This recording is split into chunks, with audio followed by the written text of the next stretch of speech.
Just so you know, I'm going to do like a little bit of like a promotional thing for MedFlash Go first. Okay. Your thing. It's weird because like it's in reverse, right? Because like on the right. I was going to say, it's do like I move this way? It's like messing with my brain. All right. Live. Woo! Okay. So this is really interesting. Before we even begin, I'm Dr. Taylor Brana. What's up? And this is Dave. Dave, What's want to up, introduce guys? yourself? Yeah, my name's Dave. So, Taylor has me on here to talk a little bit about, we're going to talk about some marketing. I'll tell you a bit about my background in a minute, but I obviously have a pretty extensive background in marketing, but do your little intro and we'll get started. Yeah, so we'll go from there. So actually what's really interesting about this is we're on a few live streams. And so we're on Instagram Live, which is great. So people on Instagram land are seeing us right now. We're also on Facebook, we're on YouTube, and Periscope. So definitely, I mean, something even before we get started is technology is crazy. We can do lots of really interesting things now. And really good for us to have multiple live streams for people to be able to like listen in and tune in. So here's the deal. If you guys listen to my podcast, the podcast is called The Happy Doc, and you can find that on any of your podcast channels, including iTunes. You can find it on Stitcher. A lot of people use Overcast, which is also a really great tool. Whatever podcasting tool that you use, just search The Happy Doc, and you will find the podcast. So please check that out. And this episode is going to be brought to you by MedFlash Go. MedFlash Go is a company that me and my a couple of partners had started, and it uses Amazon Alexa. And the really great thing about it is that basically voice interactive flashcards and questions using just your voice on Amazon Alexa. So really excited. It's super helpful for medical students. And it's just a really great product. We're going to be doing lots of other things with it. But for the med students or people who know people in the medical industry, please let medical students know about MedFlash Go. It's on Amazon Alexa. And once you have it, you can study on the go. You could literally do questions in your car. You could do questions while you're lying down. There's so many things you can do with it. So this is a perfect segue into what we're going to talk about, which is going to be marketing with our guest Dave here today. So one of the reasons, just to preface everything, one of the reasons I asked Dave to be with us today because there is something really special about the current online platforms and what we can do with them. So what's really crazy is there is so much data floating around when you're going on different websites and when you're clicking on things and we're looking at advertisements, but I didn't really have an understanding of that. And Dave is going to be like our master guide. And there's a lot of people that are trying to build their businesses. Even if you don't have a physical business, everyone has personal information and data and their brand that's kind of, rolling through. So we all need to be aware of the different tools out there. I'm going to be asking Dave a lot of questions about marketing and what we can do to help people out. So Dave, can you give us a little bit about yourself, a little bit about your marketing background, and then we'll just kind of hop into some questions. And if anyone is listening in has questions about marketing, I will also hop over to my phone. And I think we can also see some of the streams here as well. But hop over and take a look at comments to see what questions you guys have about marketing. All right, so cool. Yeah, guys. So like I said, I've been in the marketing field or digital marketing specifically for about 5 years now. So I started like senior year of college. I started dabbling in Google AdWords. There's a few different platforms that I've mastered, and that's Facebook ads, Instagram ads, and Google. And even email marketing. So I want to touch on that briefly a little bit later. But so I started there just messing around. And then my first job, I worked for a digital marketing agency. And what ended up happening was a few years later, after I started to learn a lot, I started to venture out on my own. And I did freelancing for about a year. So, I mean, the freelancing was definitely tough, but I learned a lot about the sales side and how to like really just do good work for clients while still maintaining a business. So I had a really good experience there. And then right now I'm working for another digital marketing agency called the SMB team.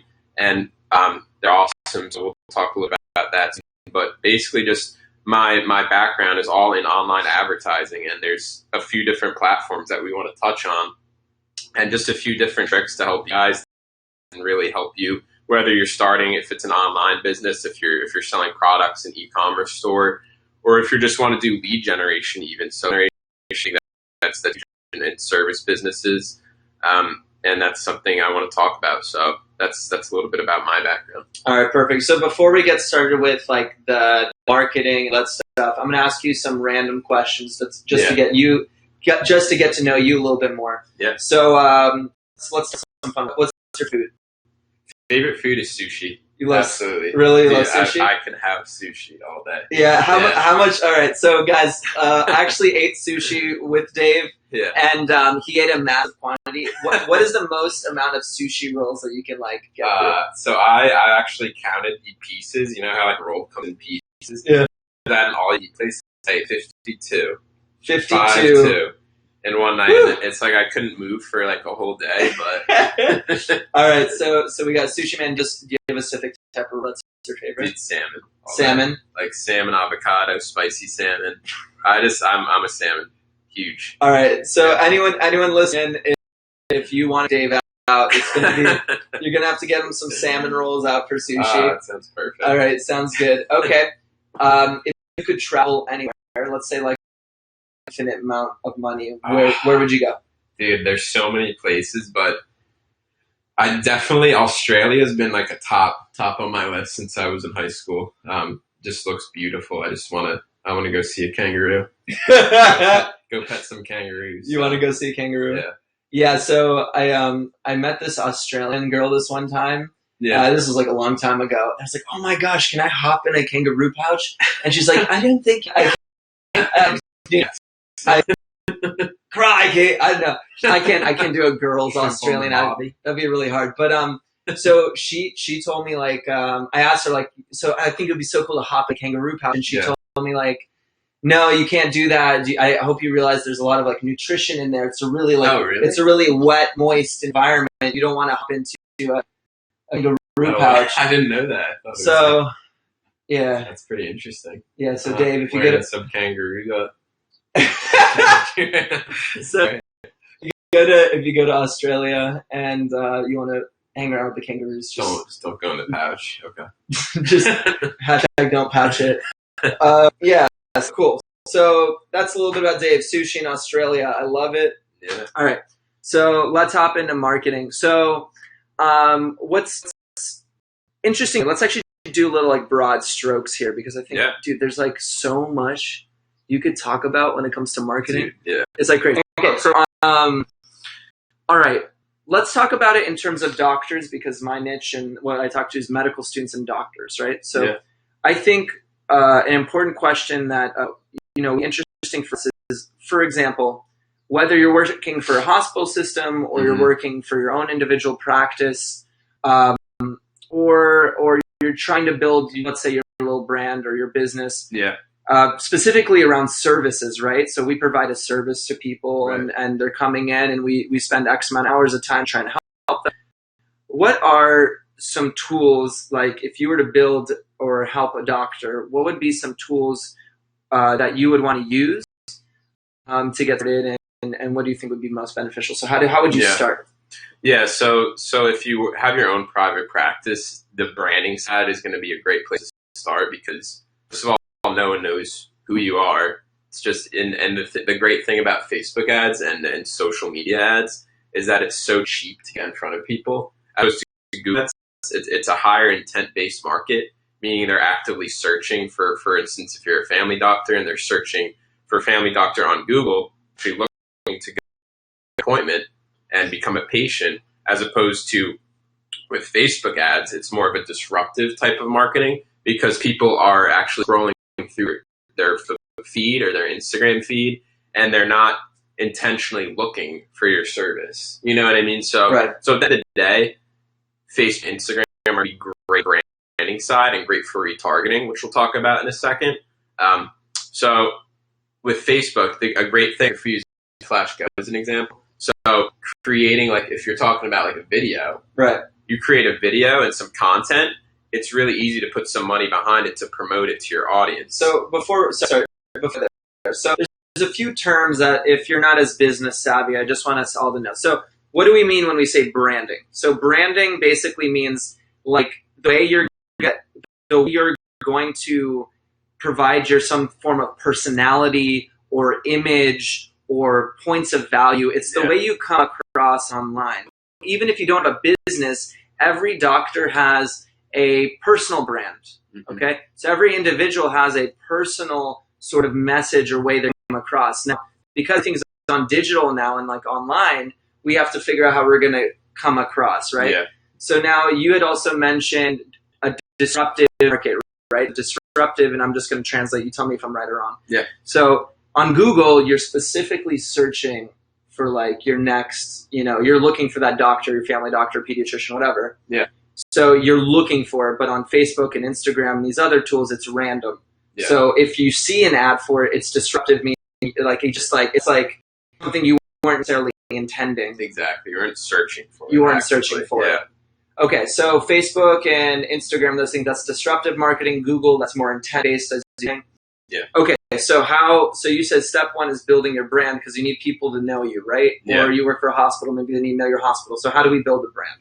So building the brand, there's so much that goes into actually building a brand, and it's everything from your logo to creating your website and the sort of reputation that you build too, like getting reviews on Google and online for people because you're branding, you're constantly branding yourself. You know what I mean? Like the experience that you give your patients, that's going to reflect on you and your brand. So obviously when you're going to create your brand, you could go to a marketing agency or a branding agency if you need help to actually build that brand, because there's things that go into like the design to make the logo, the design of the site, the certain fonts that you use, the color schemes, all that stuff, like to actually go ahead and build that brand.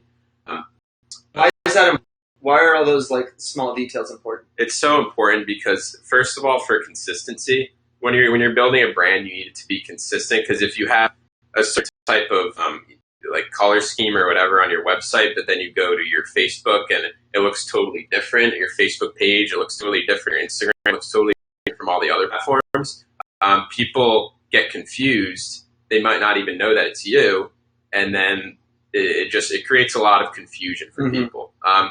So it's important to have a brand for consistency and to create it to build a stronger practice, essentially, to attract people to your brand.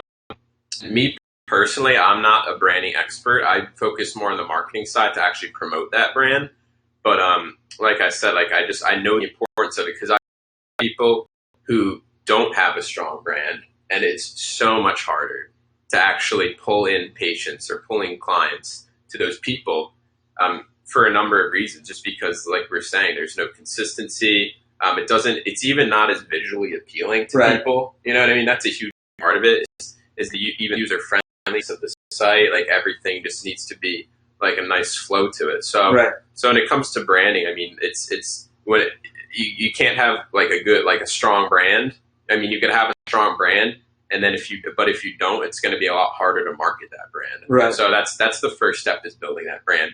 That's what social media is so powerful for. So even the organic side of posting through Instagram, not even running paid ads, that's the branding side of it. Right. You know what I mean? Right.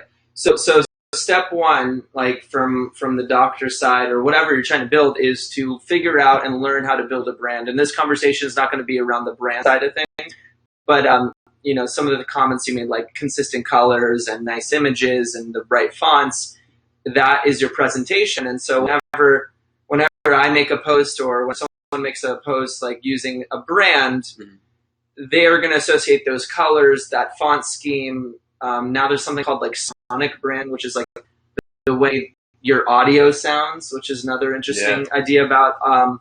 So you have that signature icon or quote or phrase or that's all branding, right? Right. So then once you've developed your brand or in the process of developing a brand, you're also now going to market. So what are the tools that we need to know as a, for example, like a physician's practice? What are the tools we're going to need to know and use? Yeah, absolutely. So there's a lot of different platforms that you can use to market your practice. And it's funny because social media is so powerful, but like I keep saying, social media is more powerful for the branding side of things. And when it comes to actually pulling patients, pulling in new business, Google is actually much more powerful in that sense, because that comes back to the intent base that we were talking about earlier. People are searching by keyword in Google to actually with the intent to make an appointment to come into and get checked out. So what ends up happening is you can actually head and create a Google Ads account, and how it works is you can actually bid on certain keywords. So, for example, you can bid like your family physician in Philadelphia, right? And then when people actually go there, your ad is like, this is all assuming that you have all the technical side right. Your ad will be at the top of Google. People will then see that ad; it will rank above everyone else. So, but you pay per click. So every time someone sees your ad, they get, assuming it's good ad copy and everyone likes it and they click on it, there's then a cost associated with that click. Right. So, and depending on, it's so many things that go into how it costs per click. It's how competitive it is, how good your quality scores are on Google, how well you set up your Google Ads account. So there's a lot that goes into it. What's a high range for a click versus a lower range? Just to maybe ballpark from like any averages or anything. Yeah, just based on what I've seen over years, we deal primarily with the industries of healthcare and law firms, and legal. So we really see it range like everything for like we're talking about family doctors. It could be as low as $5 to $10 per click for certain keywords, but and then if you get to legal and you're bidding on PA lawyer keywords, up to $100 to $150 per click. Oh, literally. So for someone just to click onto your website, it can be that expensive. Yeah. So it gets competitive. It gets very competitive. Yeah. So if you use more specific keywords, like if you get really niched down, is the cost less? Yes, that's a really good question, because those are called long tail keywords. Right. So the more you add to it, like we were saying, like in Philadelphia, right, or like very specific, or city. Like, yeah, exactly. But even like if you get very specific into the type of physician that you want to see, or the type of doctor that you want to see based on whatever your condition is, and you add that condition to the keyword, like, I don't know. Let's say like joint pain family doctor or something. Exactly. If you don't on that, you're like joint and family doctor in Philadelphia, that's going to be a lot less of a click because it's so specific. It's not as competitive. Right. So, So, for example, if I'm a patient and I'm searching online that I have anxiety and I would like to see a psychiatrist in Philadelphia, and I type in psychiatry, Philadelphia, anxiety, because those keywords kind of populate, and I was bidding for those keywords, but it's really specific, and there's not many other people competing. Exactly. And those types of keywords, like if you're looking for a psychiatrist and you just type in psychiatrist Philadelphia and you bid on that keyword, those types of keywords are always going to be the most expensive, because those are the most obvious. They're most obvious, right? So everyone's bidding on them. So it becomes more and more expensive. So, here's the deal, though, right? Because even if it is expensive, you are creating traffic towards your website, right? Right. So that's one step of it, right? So let's talk about tools. So you need Google AdWords, out the name of the tool. Yeah. So obviously through Google, you would obviously already need to have built a website, and before we keep moving on with this, there's probably some tips and stuff you need to have on your website, ways to make sure that once they click onto your website, whether you're on it or not, that the page is optimized. Right. And that's probably a whole thing. But what are some tips that help make sure that your page looks good, your website's good, so that when they click onto the page, then they're attracted enough to maybe start to go to your clinic? Or what are some things you could do on the website, stuff like the look, feel, the buttons, the images? What are some things you can do to Definitely. So when it comes to your website, it's something called when you're driving traffic to your website, they get sent to something called, we call it landing page. It's called a landing page in our industry, and what it is, it's basically just a page in your website. But we actually create, when we drive traffic, to use a specific landing page that we create and we design that we could actually link to your domain.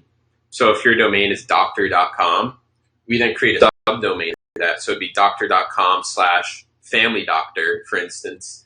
And then people will then go to that specific landing page. But the way we build it out is we have it so that you can't click around on it and get lost, because you're going to waste the most money by having certain areas where they could click around and get lost on your website, because that's when they're most likely leave and go for another website. So we have it. So there's only two things that they could do. They could either call you, so they click the call button on the top, or they could either send in a form submission to set up an appointment.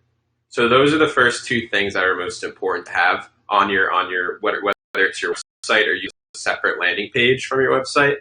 So the most important thing is when people click on there, they get sent to the landing page.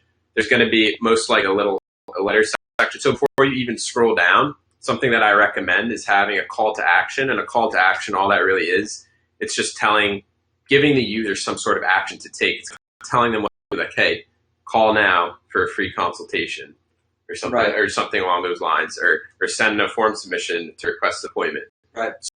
So the call to action are super important because, like we said, people get distracted very easily. It's just you see it time and time. And if you have too much written content on your page, right, they'll be reading and reading and reading, and then they'll just like click off and leave. So what you're telling me, if I'm hearing you right, is a lot of people, I mean, myself included, put in too many links and side things and images. No links. You don't want any links. And what you're saying is when you want someone to, for example, subscribe to your practice, or call and set up an appointment, like if that's your real goal is to get those leads, you want to make it the page needs to be simple, and it needs to clear goals, and then maybe like minimal, a lot less text because a lot of people are more mobile, and then like clear buttons, like maybe one or two buttons to convert them over to getting called or appointments right away. Exactly. So you want as little content as possible. You want enough information, like a few blurbs so they know,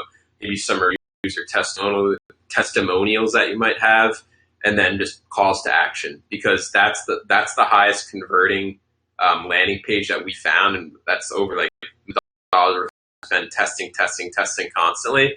And this is it's just the facts that if you have links on there, they could click off even if you don't want. So, but this is when it also gets fun, because there's a lot of different tactics that you can use. Like you can drive in paid, actually social media ads, like Facebook ads and Instagram ads are perfect for sending to a separate landing page, because you can test out different things. Like you can write a 5-page ebook about how to cure your knee pain.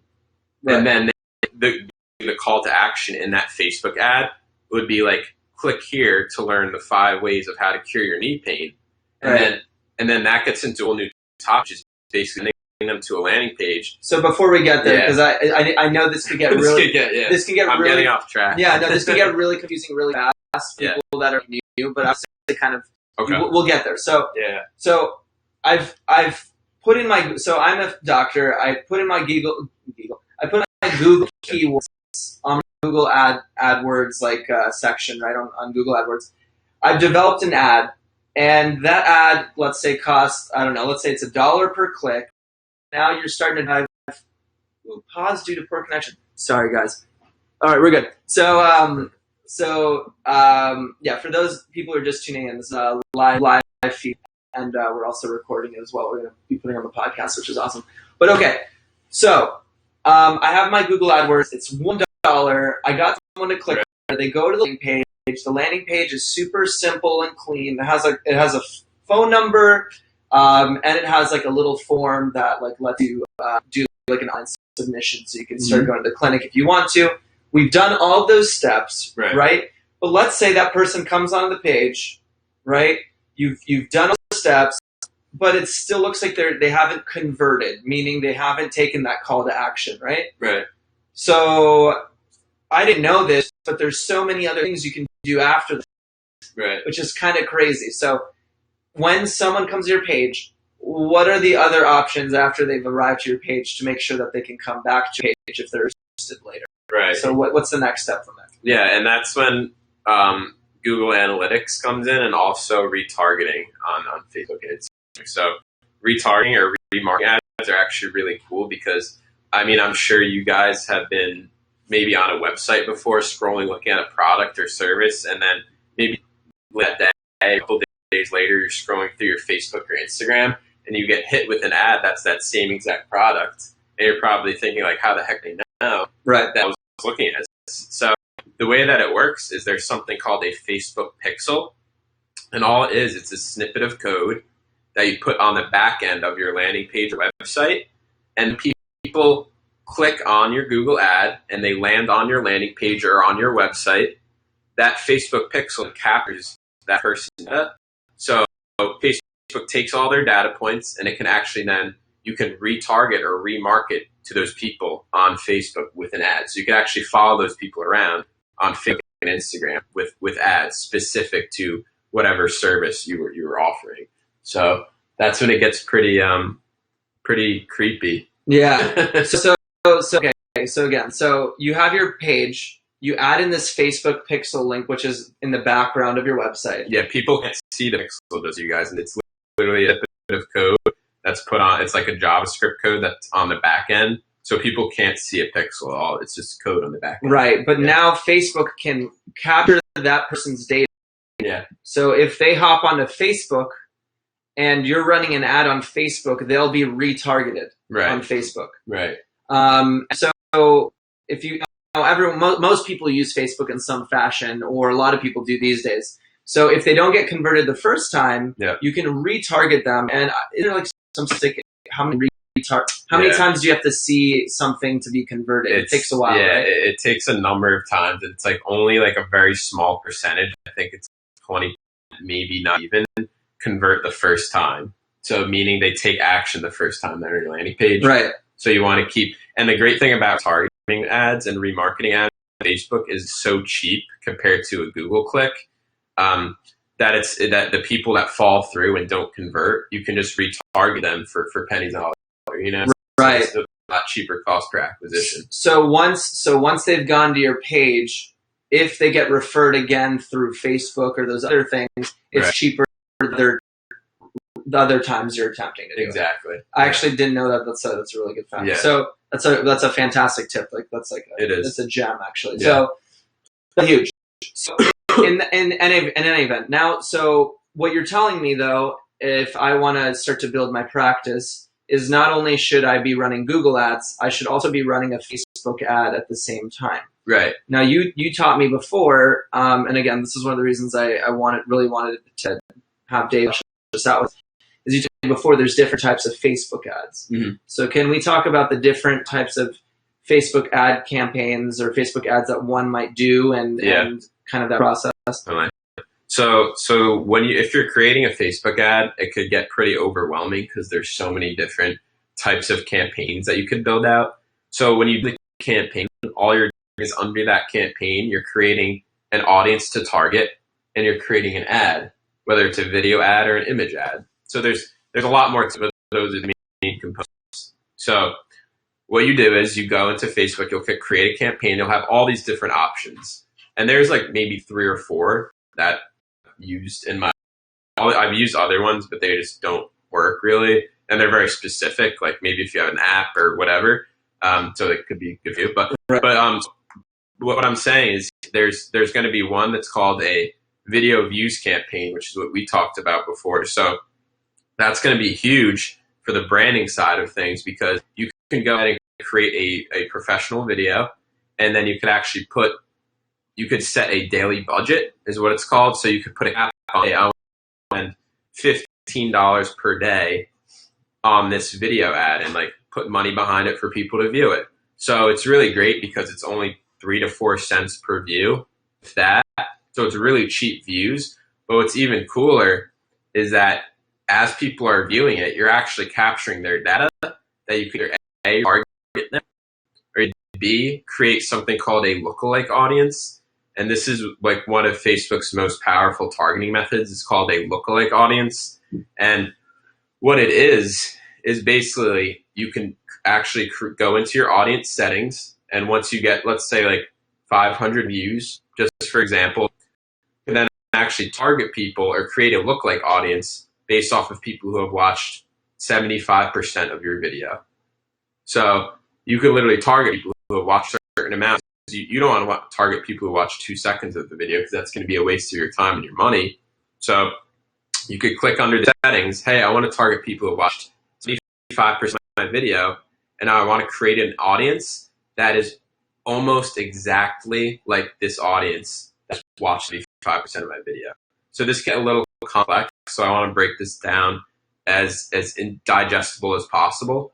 So a lookalike audience, before I get into how to create it, is all it is. It's basically Facebook gets this audience data from you, so all these people who watch your video, and they'll then take all their data points. There's hundreds and thousands of data points Facebook will show from you. And what they do is they then go ahead and create a very large audience based off of, say, like the United States. They'll take a million people, literally a million people, and create an audience of that size of a million people, and it'll be like they're very, very, very similar to the audience who's watched that. So it's a statistical sample. So yeah. So basically, what it is of the entire United States population, X amount of people watched your video, right? And this is for branding the videos, right? More so. It could be for both. Okay, yeah. so I'll more so for branding. I'll get into more specific. But so if it's in a Facebook video ad, and let's say you get 1,000 people, right? So you've taken a sample of 1,000 people, and of those 1,000 people, let's say that 50, I don't know, let's 50 watched, let's say, I don't know, 90% of the video or whatever, yeah. And you can choose the percentage. You could see there's 75 or 90, and then there's lower ones like 50. All right, so let's say you find out that these 50 people with this demographic and whatever information watched 90% of your video. You can then retarget and only 50, right? You do the lookalike audience based on those 50 people. You retarget this new audience who is much more likely to watch our ads. So you get a hyper specific population that you can retarget, and the cost is the same.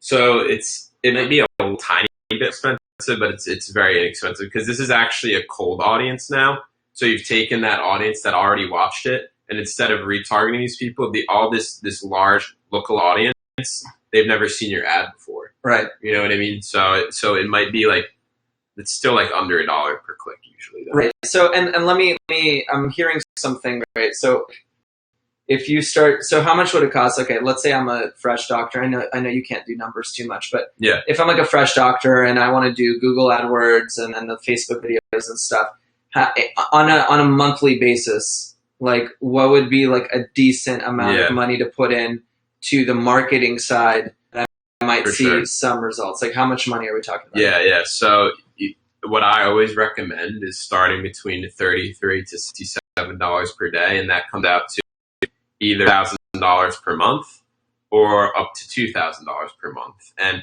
I mean, a lot of people like to start on the $33 a day just to get some data. The first. $33 a day is for the Facebook stuff? So that's typically for Google. Oh, for Google. For Facebook, it depends. If you're just retargeting, we only do like $5 a day because it's cheap. So for Google, you want usually between $33 to $67 per day to start. Right. Just to gather enough data.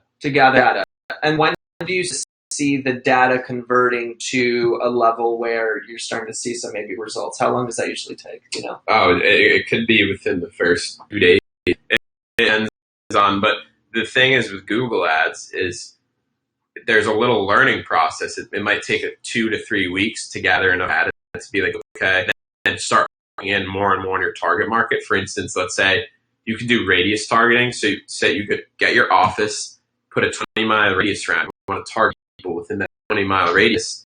But then as you start to gather data, you're like, hey, people in X county are converting much more higher than in Y county. Right. Let's target those people instead. So it's like, that's just an example of how you hone in and start optimizing your campaigns as you start gathering more data. So it sounds to me like, okay, so cost-wise for a second, if you're running your practice or you have a group practice or even it's a hospital, for example, you're spending somewhere between, you could possibly spend $1,000 total for the Google ads. Yeah, and that's being very conservative. That's if you're doing anything less than 1,000 on Google, you're not going to get results you expect. So that's for Google, and then the Facebook ads. How much are you putting in? Depends. If you're doing retargeting only, I recommend starting with $5 per day, maybe even $4. Mm-hmm. But if you want to do the video views campaign or do just cold audience targeting, depends, maybe $15 to $20 per day. And to get like a really good sample. Yeah. Okay. So in total, I'm hearing maybe 1,000 to 2,000 on Google, and then I'm hearing maybe what would you say, $15 to $20 on Facebook or something like that a day.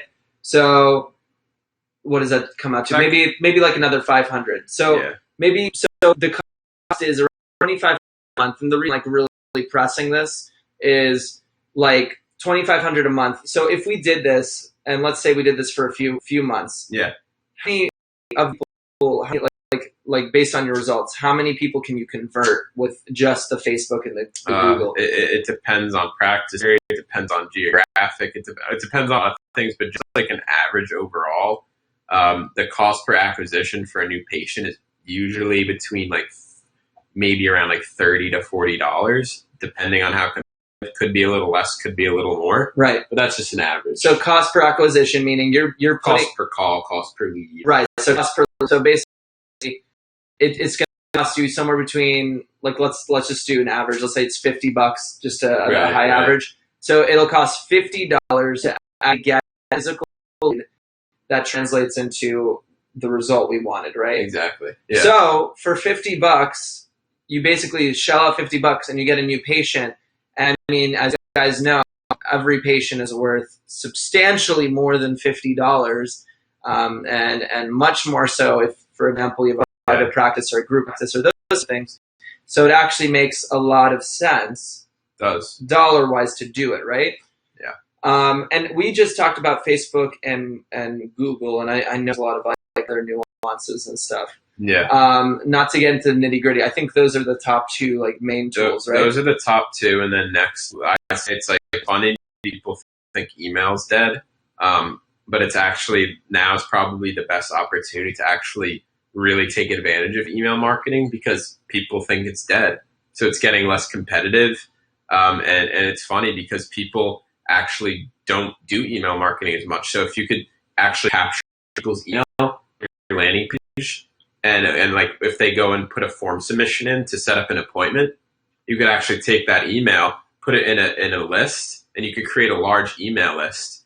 And then that's even for if you're running, let's say, I don't know, an end of the month special or whatever, you know what I mean? If you just want to do some sort of promotion, or if you want to start talking to people who actually you got their email, but they actually never turned it into a patient. Right. And you could actually then even upload that email list to Facebook or Instagram and target them with ads specifically to those people. Right. So the email is very valuable too. And you were touching on this before. So what can you do on your website to help create an email? Mentioning that before. Yeah.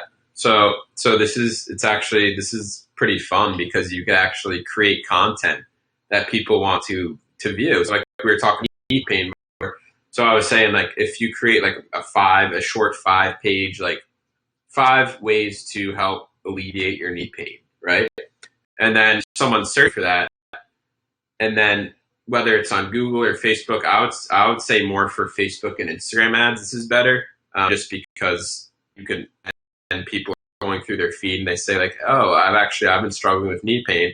Here's like 5 ways to do it. They click on it, they get sent a landing page, and then you could have a link and they'd be like, hey, download our short ebook here on how to cure your knee pain. And then, but when they click on that call to action to download it now, you should have a pop-up that comes up and say, hey, give us your email and we'll actually send you over the ebook. We'll send you the link to download it. Right. So then you're getting them value and you're getting that. Right. You know?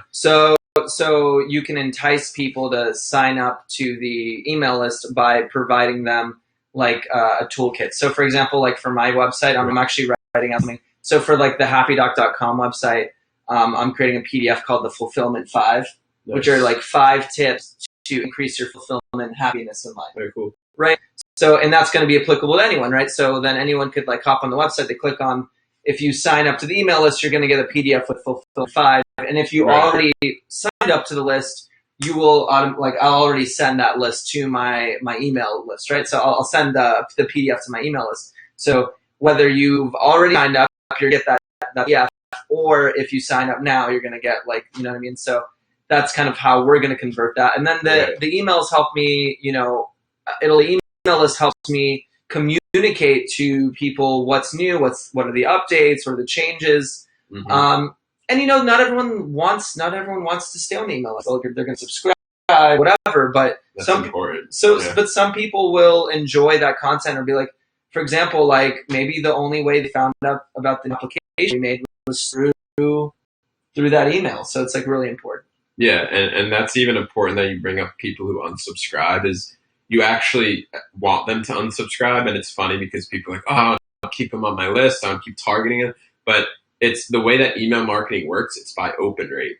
So meaning if you send out 1,000 emails and 100 people open them, and you have like 800 people who aren't, so and then you keep sending them, maybe it gets a little higher, and then you have about 500 people opening them, but then these same 100 people haven't opened an email from you in the past 4 months, you should really take them off your list because it's hurting your open rate.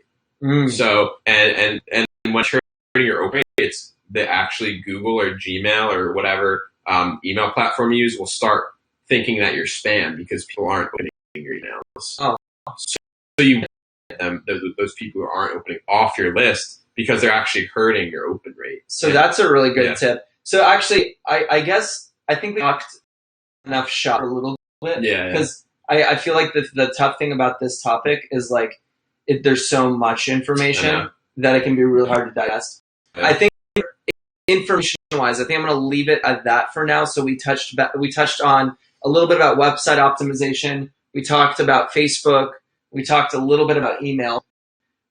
What I want to focus in on now is just like kind of an interesting question. Again, we don't have to go too into the weeds, and I'm sure, like, dude, I'm sure you can go into the weeds like all day. Here's the thing. So, what are some, like, you just dropped a nice nugget there with the email marketing and like the open clicks and open rates. What are some things that people just don't like? About it because you do it so much. What are some nuances or things that people don't realize about their marketing, or things finding from your clients that, like, if they just did this more or this less, if they knew this, then they'd be getting more conversions or helping their content. What are some things that you recommend? Or the top thing that I would say, or one of the most important things people don't realize is optimizing their website or their landing page, because you could have the best targeting in the world, you could have the best ad copy in the world, but if you're sending people to a website that isn't properly optimized for conversions, or doesn't have call to action on it, or what it is, like all those points that we were saying before, you're just going to be throwing a lot of money away, because if your branding's not on point, you don't look professional, it looks like a cheap website or something that's not up to date. People, that reflects on you, that reflects on your practice and on your brand, and then people don't want to work with you, And a nice corollary, like, something to connect with that is, if you're not a good doctor and you get a patient to your house, and then you don't provide a good service, it doesn't matter how everything else looks. You're not going to build your practice. It's the same thing, right? Like your website. If you bring them into your website and the website doesn't look clean and it's optimized and all that stuff, then it doesn't matter how much people come to your door. It's not going to matter. So we have good doctors. We got to be good. We also have to have good websites, and we have to have good marketing to get the business in. And guys, at the end of the day, if you want to be an excellent physician, run a successful practice, if you want to do any of that, part of that is money making, and we don't understand how to make money. We don't understand the business. We don't understand marketing. It's huge. The better you do at that side, the happier you're going to be, the more excited you're going to be. The dollars are going to roll in, so you can focus on people. And that's exactly what it is. And the hardest part with marketing is actually it's trying to explain to people how important this investment is in your business. You know what I mean? That like marketing is everything. If like we said, if you're a new practice, if you're just starting out, if you're a year, 2 years into it, no one really knows who you are.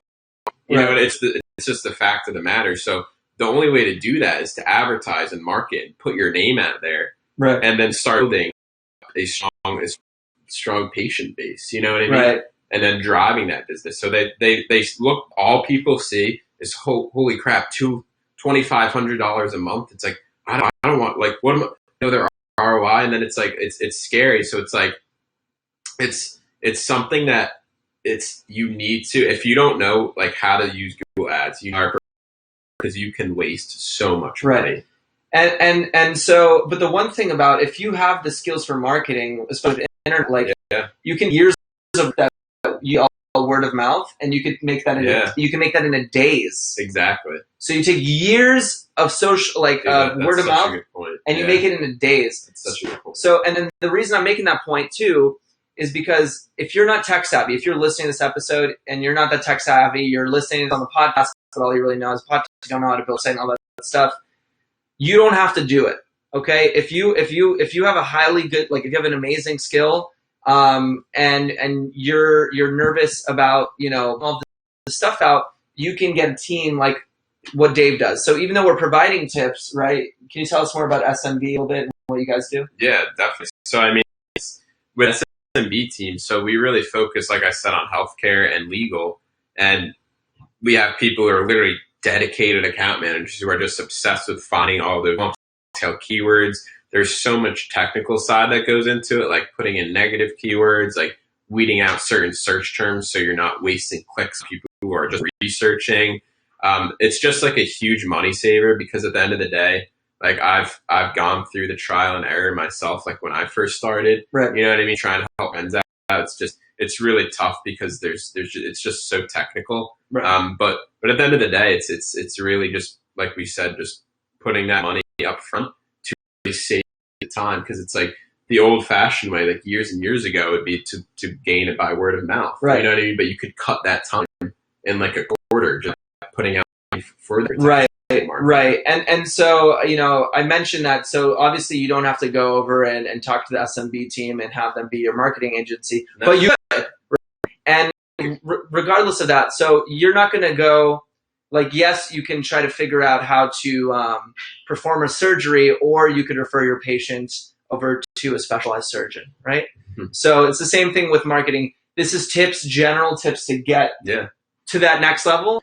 But if you guys want to get to, you know, a higher level, the ability for someone to manage the marketing side, you could get a group like the SMB team or another group that will give you that specialized knowledge. That's why I have Dave on today, to learn about that specialized knowledge. And I think that we need to know these tools in order to build a successful practice. Everything we talk about doesn't have to be for a physician, like, right? No, it could be for any business in general. Any business in general. So even though we talked about, like, in the context of a doctor or whatever, it can be for any business. And, like, dude, like, this is such a valuable, crazy conversation. It really is, right? Like, dude, we could talk about this all the time, because people just don't know about marketing. They don't know anything about marketing. It was so in depth. It's I'm sure. Crazy. So, and the thing, other part of that too, is like, this is like a really intense conversation. It's a lot of information.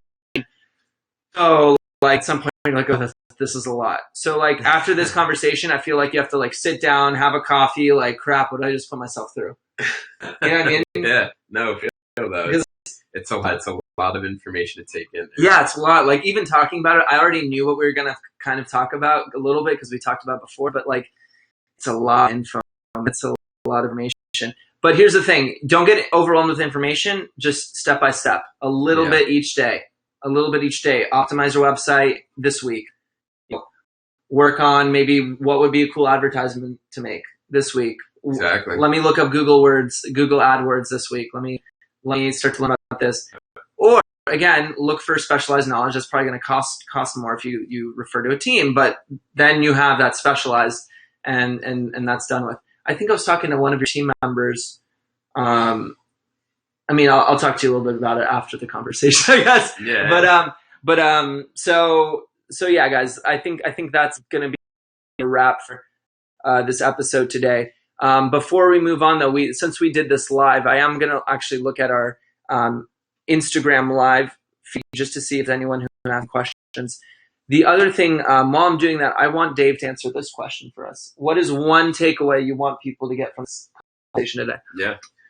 So I know we keep saying how much information was just talked about, but when it comes to marketing, there's so much that we could say, but I would say the main takeaway from this whole thing is just really being willing to invest in your marketing, because I see so many people who are afraid, like I said, of that certain, whether it's $1,000, $2,000, $10,000. They're so to invest money into marketing because they're unsure of how many patients am I going to get? Am I going to get this, and that? And it can be scary, especially if you know what you're doing. But if you could either, like we said, hire a professional team. If not, there's so many free resources out there. You know what I mean? That you could literally YouTube right now how to set up a Google AdWords account. You know what I mean? And that's how I learned, like 5 years ago. Like I didn't go to some Google guru and was like, hey, like how do I insert negative keywords into my ad groups? You know what I mean? It's like no, you start learning as you go, and then you take it one step at a time. Taylor was saying. So maybe one day you research Google Analytics. How do I implement Google Analytics onto my site? That would be honestly the first thing I do, because Google Analytics is literally everything. You see how people interact on the back end of your site. Right.